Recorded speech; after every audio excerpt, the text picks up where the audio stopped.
Welcome to Youree Farms. Today is a little different. This is obviously not our house, not a renovation video, but we have started a cattle business, and everywhere we go, people ask us questions, and it's just like the most fun thing to talk about. It's the most exciting thing that's happened in our life in a long time, and so we wanted to do a video and just like answer all the questions and talk about it, and also fill you guys in on the business that is coming.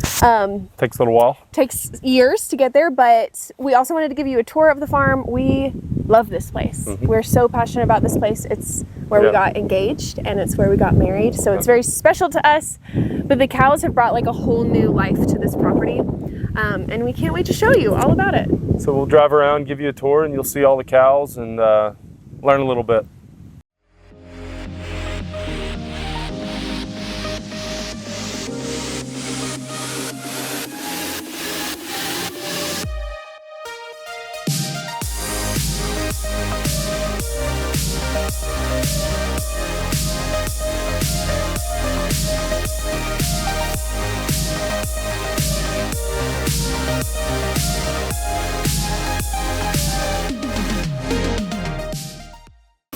Hi, boys. Hey, cows. Okay, so these are our boys. These are a bunch of steers, which means that they are like product. They are going to be processed. They're going to be meat eventually. We do have one bull in here. His name is Hank. I'll let Dallin tell more about Hank because he got to like really, he got to pick out Hank. So I'll let him tell you more about him. But we don't spend a ton of time with them because I don't like want to fall in love with them because they are going to be processed. You can fall in love with the one in here. What? Go ahead. Okay, so tell us about Hank, Dallin. So right here we've got 7 steers, but then this second one right here with the lighter ear tag is Hank. He is a bull out of Virginia, and all of our cows are Red Devon cattle. But he comes out of a line called Red Dude. And so he's about 2.5 years old, and he's going to start breeding all of our females. Actually, we're going to put him in with them tomorrow. And we're excited about him and just like his bloodline. He comes from like champion bloodlines and whatnot. And so we've done a lot of research to figure out Red Devon cattle. And we decided to go ahead and get the best of the best, and that's what he is. That's what he comes from, out at Lakota Ranch. He flew to DC and like went to the farm and handpicked him out. So we got to really be involved in exactly what we wanted. The bull we bought from them before got struck by lightning in January last year. He died. And he died, obviously. And then the rest of January of this year. Yeah, of this year. Yeah. And then the rest of these are all Red Devon. A couple of them will be going to the packing plant, I guess you could say. They're going to be processed. They're going to be processed here in a couple months. And so they're pretty docile cows. It's really muddy right here because it poured down rain yesterday. They're all a difference in ages. So these are our first steers. We have some other ones that are calves right now. Hopefully we end up getting to about 25 a year is our goal on steers that'll be processed every year. So these are the boys. These are the boys, and that is Hank right there on the second one. So us. Hey, hi, Loretta girl. Hi. Come on, cows. Hey, girls. The thing about babies, cow babies, is that they, the moms will hide them. They'll literally go put them somewhere and hide them, and they'll sleep there and they'll leave them. So it's like kind of like an Easter egg hunt. Every time we come to the farm, if there's a new baby, we got to find it because the mom won't always show you where the baby is, so it's kind of fun. But here we can see a little baby over here, so we're gonna go say hello. They're so cute. It just never gets old to watch these little babies.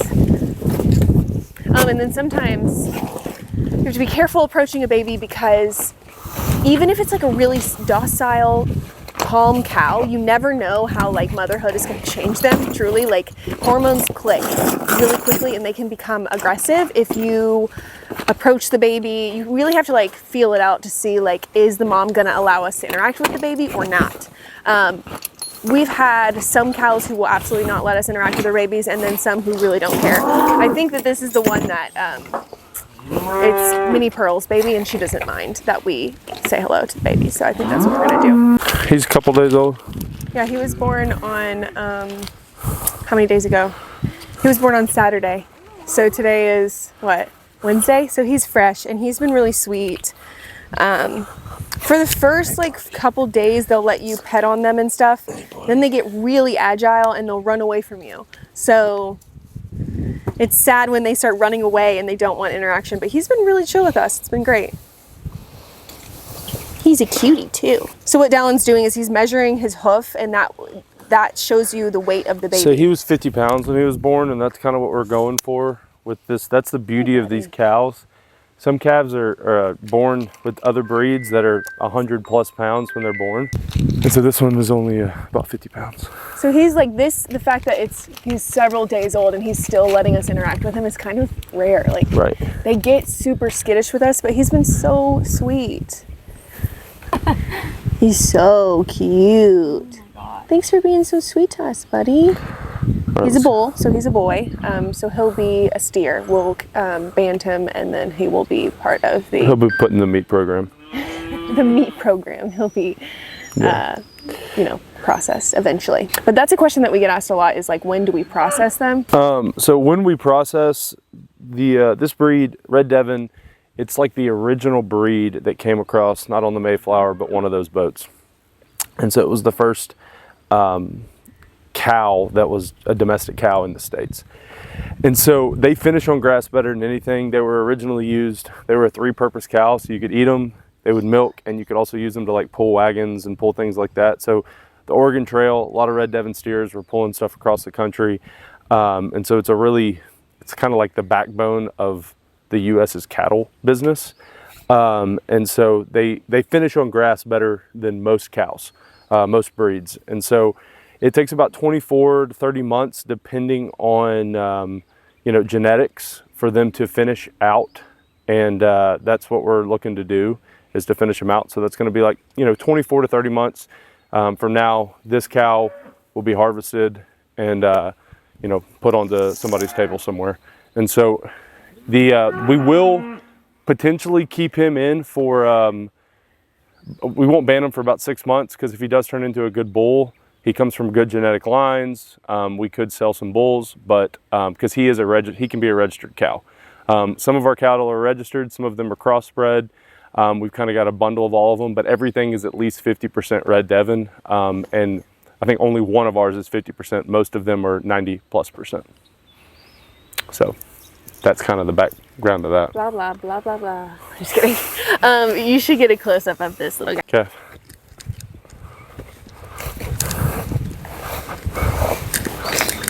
Hey, little boy. I wish that we could get him to moo. His moo is like the cutest thing. Hey, little buddy. It's okay. Hey. Oh, did you hear it? Come here, baby. Come here.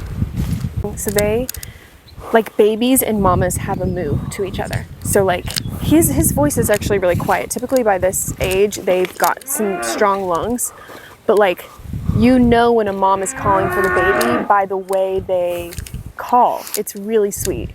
So he's looking for his mom, obviously. And she knows his call. That's not his mom, but she's coming to say hi. His mom's eating over there. So that's Shania's baby. It's so sweet how they like interact. He wants to play. Yeah, he's a month old. That's Shania and her baby, who doesn't have a name because he's going to be a steer. But look how frothy their milk is. So these cows produce like A2 milk. So they have very, very nutritious milk. There's a Red Devon beef and a milking Devon, and she has a split genetic where she's half milking, half beef. So she has a lot of milk. Her calf's getting huge quick. All right, so we got to find her baby. It's chaos. So this is Lainey. She's in my top 4 or 5. She's like one of my favorites. She really likes, they like pears and pear trees, so this is a pear tree. We'll see if I can get them some. Lainey girl, come here. Look what I got.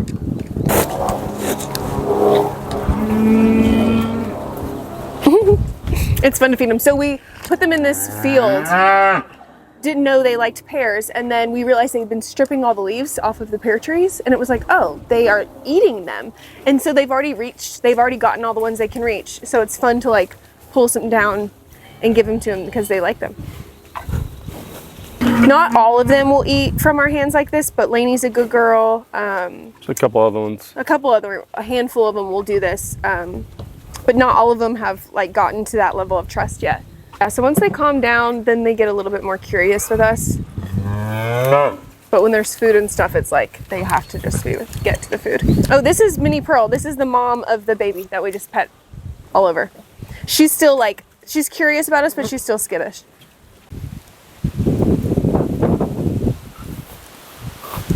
So one of these has a weaning ring on, because her mom, when we got them, her mom was just losing condition too fast, so we weaned off her calf.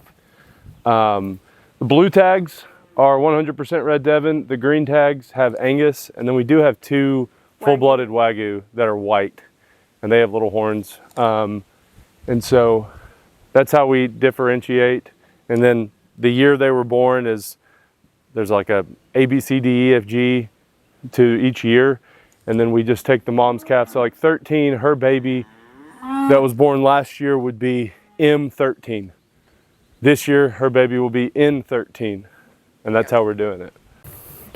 Nice. You want some more treats? Oh, he's playing. Oh, the baby got over here. Hey, cutie. Hi, little boy. Hey. Hey, little baby. Hey. Hi. Come here. Hey, Good. sweetie. Hey. Oh, did you hear that? That's his mama.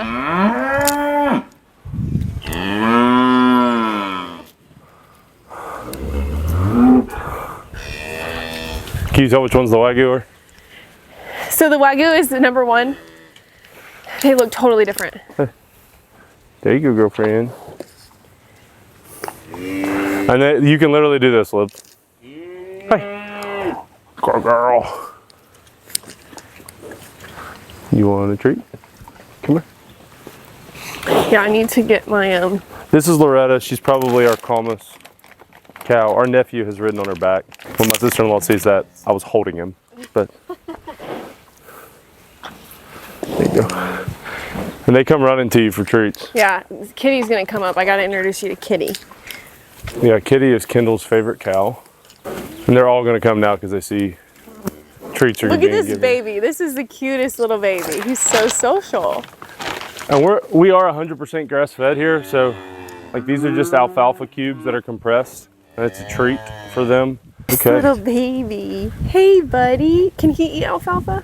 He won't be. He don't have the teeth to do it. Hey. There you go. Hi, little angel. We're 12. Oh my gosh, you are so cute. Yeah. You want one? Here.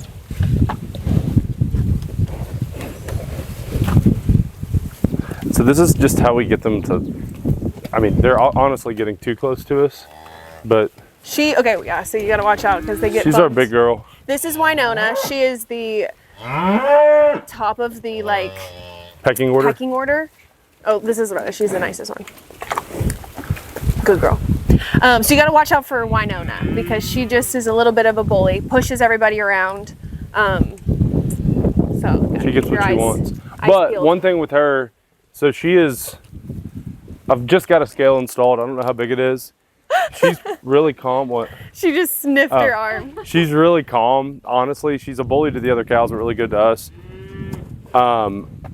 That is a cow that we would probably do some embryo replacement work where we could take the embryos out of her and put them into our crossbred cow to get more of the purebred Devon. And so that's something we are looking into right now. But Everybody's interested in the calf over there. Okay, here comes Kitty. There's Laney right there. Kitty girl, come here. She thinks you have something, but you don't. Okay, so this is Kitty. She is my favorite cow. She's got such a big personality. And she's 50% Angus. Hi. She's just so cute. I don't know. Something about her personality is just like unique. She always follows us around everywhere we go. She's the first to say hi, the last to say goodbye. Like, she's just so fun. We love her. She's making sure you don't have any treats. She's a good girl. She is pregnant, so I cannot wait for her to have a baby in the fall because she'll probably let us really interact with her baby. Because some of them don't, so it'll be nice to like. And she just spit on me. She is this cow's granddaughter. So. All right, y'all gotta back up. Go on. Go. No, she's this cow's daughter. Yeah, sorry. That's her daughter. More known as her mom. The people we bought her from, they had a Angus bull next door, and it jumped the fence and bred her during breeding season. So that's why she's black. She's a cutie. So these two right here are M1 and M2. They were but those are our calves from last year. So they're gonna get weaned here soon. So we'll separate them from our moms, or we'll put the weaning ring on. We try to make it as easy of a process as we can for them, because separating them is probably the most stressful time of their life when they get separated from their mom. But you have to keep the cow's condition up and to for the next baby coming down the road. So this is a Wagyu. Oh, she walked away. Here's another Wagyu. We have two Wagyu. We're going to crossbreed with Red Devon and see how that goes. See if we like that. The Wagyu are really sweet. They were really easily integrated with our herd. Like, there was no issues with them getting along with everybody. They really connected well, and I think it's because they have horns. If a cow has horns, it can really get itself in the pecking order pretty easily because it can like push the others around a little bit. But they're really sweet, and you can tell they want to be moms because anybody that has a calf, they're super interested in the baby. They are very they are licking on the other babies. So it'll be sweet to see them have a baby. They've never had a baby before, so that'll be cute. They'll be getting bred this coming month. But yeah, the Wagyu, so as everybody knows, the Wagyu has really good intermuscular fat. So we're trying to bring those genetics in with the Red Devon, with the grass, to create a really good product. So it'll be 3 years from now before we see the result of that, 3 or 4 years. Yeah, starting a meat business takes a really long time. It's not something I ever thought about, but now that we're in this, it's like, oh, it takes years of investment, of years to really see the fruits of your labor. And then by the time, you do process your first product, you hope it is you hope it's what you want it to be. Right. So it just takes time. It takes time. It's like something that the Lord has really taught us patience with, but we're gonna have to be patient to see if we like what's going on. But I mean, they're so cute. These two, they do not care about how close you are to them. You gotta watch your feet though, because getting stepped on does not feel good. Oh, sorry, Loretta. Hi, little angel. Hey. Hey. You are so sweet. I think that you're so perfect. Come on, let's go into here. Come on, cows. Come on. Back nose. She's.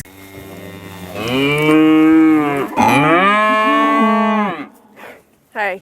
Yeah, boys. What's crazy, and I'll explain this, is this hot fence. Don't touch it. It's electric. Did you hear that? Yeah. I forgot it rained. Yeah, it burned me a little bit. It's crazy that this little wire will keep massive animals out. Yeah, 1,200-pound animals are scared of this wire, but it shocks them real good. So in this field is 3 bulls. We've got Ribeye, we've got Johnny, and we've got Willie. Willie, we used to refer to him as like number 2 before we named him. He just bred all of our girls at the beginning of the year in January, after our main bull, George, died. So Willie got to go in. We'll probably keep him around as a good backup bull for Hank. And then Johnny will be like essentially I call it like pimping out. He's gonna be rented by other farms. They can you can lease a bull, and so we're gonna send Johnny to another farm to breed all the girls there, and then he'll come back to us. And then Ribeye is gonna be processed because he's just silly. He's not desirable. He's probably inbred and just No, he is inbred. he's got a lazy eye. He's a little bit dumb. He's kind of aggressive. Are you filming this? Yeah. But so he'll be processed, what, this summer? In less than a month, actually. Yeah, hopefully we can get him to come down so you can see him. He's funny. So here comes Ribeye, Johnny, and Willie.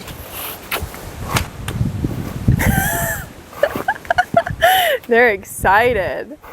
Hey, boys. Hi. This is Ribeye. He's just like a meathead, you know? So these are our bulls. This is Willie. That's Johnny. Ribeye's the one with the horns. He's going to the fridge.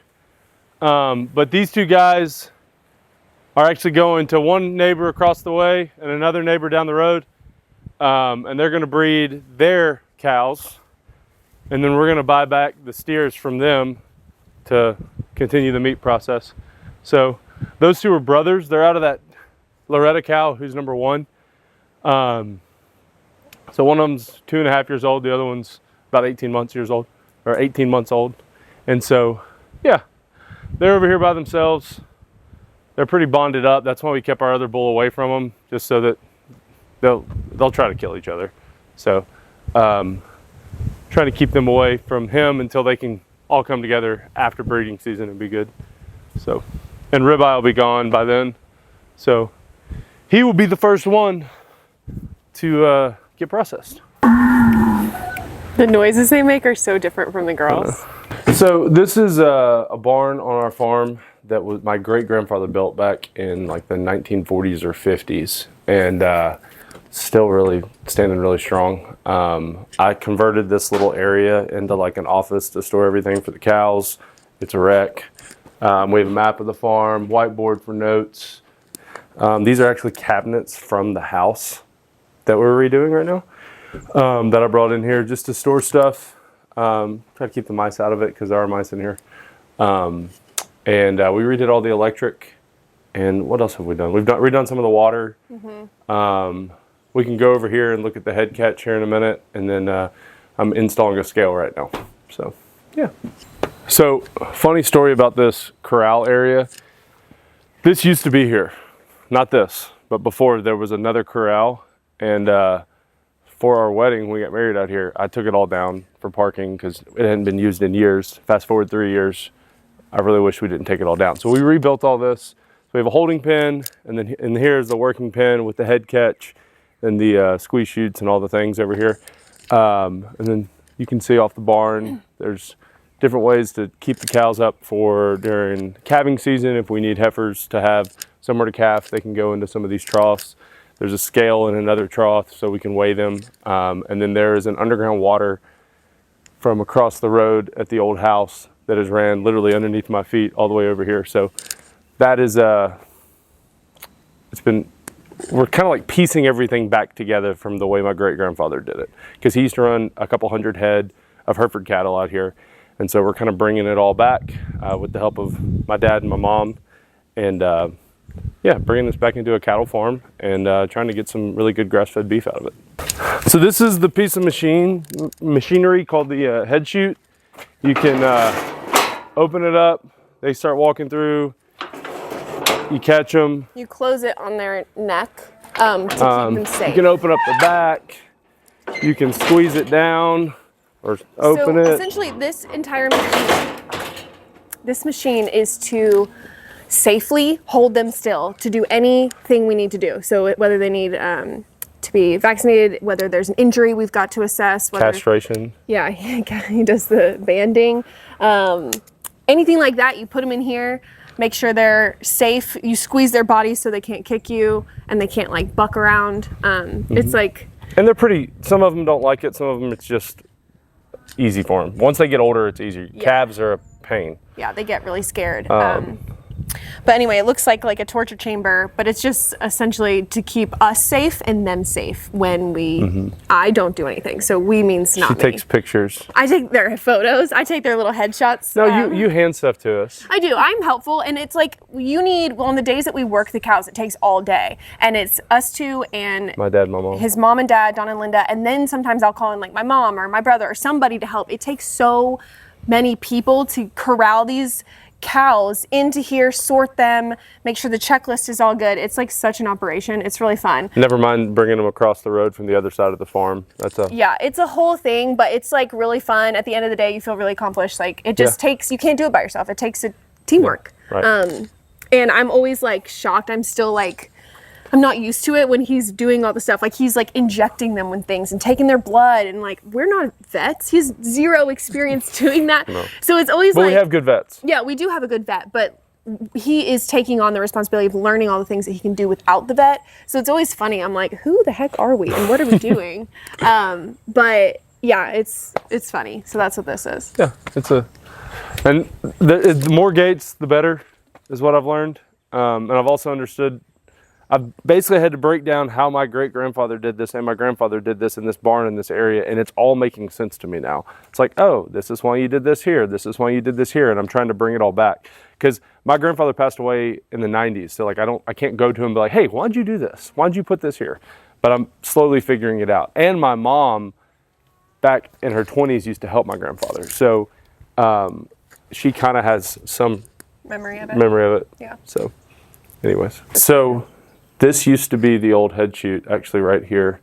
If you turn the camera this way, you can see kind of the old head chute. I wasn't about to use that. They were much braver than I am. But I am putting our scale here. It's mid-construction, but it is working. And so that we can bring them through this gate behind y'all, straight through here into the head chute, and we can weigh them there. And it keeps the scale from having to pick it up and move it every single time you're outside. So it's just better to have it indoors. And tell us why do you have to know the weight of the cow?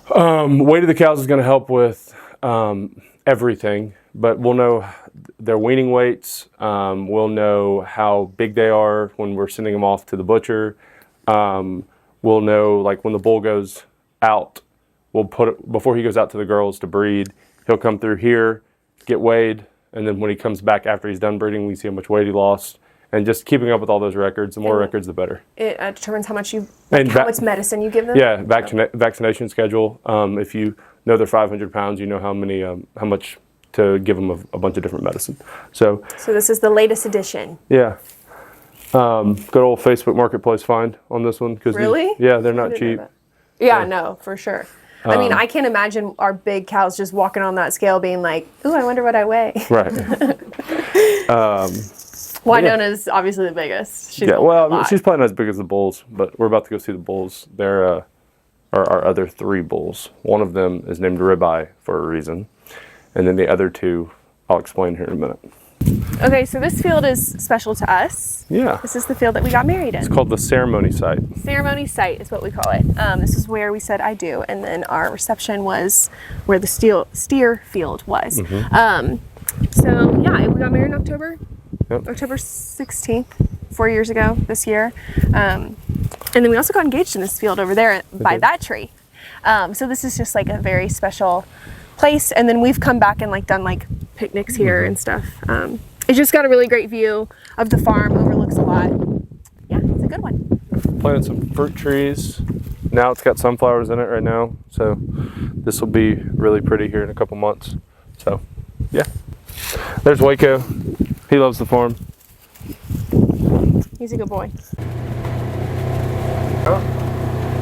So this is one of our favorite spots. When we come down just for like a fun day, or we bring the dogs, which we bring the dogs a lot to the farm. Waco's with us today, Coda's not, but this is where we come to like play. It's like a play field. The dogs love the pond. We have a few duck in here. We got and 2 geese. Two geese come here every year. So it's just it's fun. stocked. You can fish it. There's also otters. There's otters, which I don't like them. They're eating all the fish.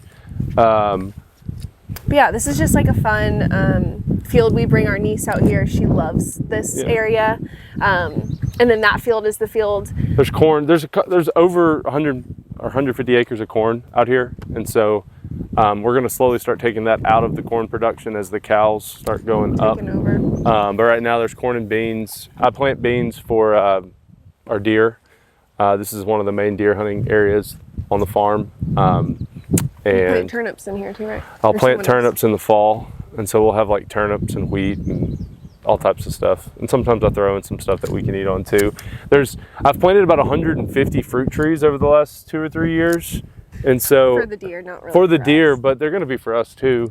They're starting to pop up pretty good. Some of them are dead. Some of them get eaten. I'd say maybe a large majority of them are dead. No, there's a lot of them that are, they're okay. Yeah. I've yet to see any fruit, but you know, one day. It takes like 5-6 years. You have to be patient. But yeah, this is I call this what do I call this? 12-acre pond. The 12-acre pond field is what this one's called. The pond field. Every field has a name because it makes sense when you're talking like, hey, where is that cow out? Oh, it's at this field. Or it's here. It's at this section.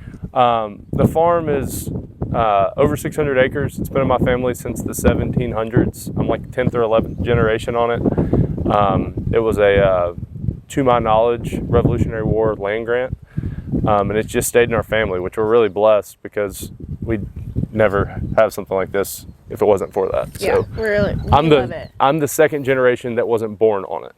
My mom was the first generation not born on it, but my grandfather was born on it and lived here till he was about 10 or so. Yeah. So this is the house my grandfather was born in. It's in rough shape now. Some people came in and stole all the copper out of it and all the wire out of it, and so it's just. I've never been in there. It's here. Yeah. And my mom used to stay out here in college, so yeah. I used to have to open all the gates. She does it. There's a lot of old barns like this one. Old barn on the farm. There's a barn over here on the other side that was an old sawmill. It supposedly was like built in like 1800. So I think it's the oldest. It's definitely the oldest thing on the farm still standing, besides the old house that's barely hanging on. Okay, this is the ridge. That's what we call it. I've only been up here like a handful of times, but we did come up here on our wedding day and took photos. Just because it like is the only view of almost the entire farm. Yeah, it's really pretty. You can see about a mile across to the other side of the farm, and you can see up to the other ridge, like where Bradyville is the town that this is in, and it's a big bowl, and this is one side of it, and then there's another side on the other side over there. Yeah, it's just a really pretty view. The cows they're going to winter up here, so they're going to spend like January and February back here eating all this grass. On the side of a cliff. On the side of a ridge, yeah. But yeah, right here is the grave of Asa Todd. There's about 6 other graves here of people from my family from years ago. Asa died in the, I honestly can't remember. I think it was like late 1800s, early 1900s, and there's other graves that predates those. So we've got it fenced off now. That's a whole nother story, but yeah. So that's our, I guess, family graveside. We don't know any of those people though. No. It was 100 years ago since the last person was buried there. So that's our app. There'll be a lot more coming out over the next months and years about the cows. Yeah. But that's a little farm tour and to meet some of the cows and the girls. And hope you like it as much as we do. We are obsessed with them. We think they're so fun. Yeah. Yeah. Have a good one.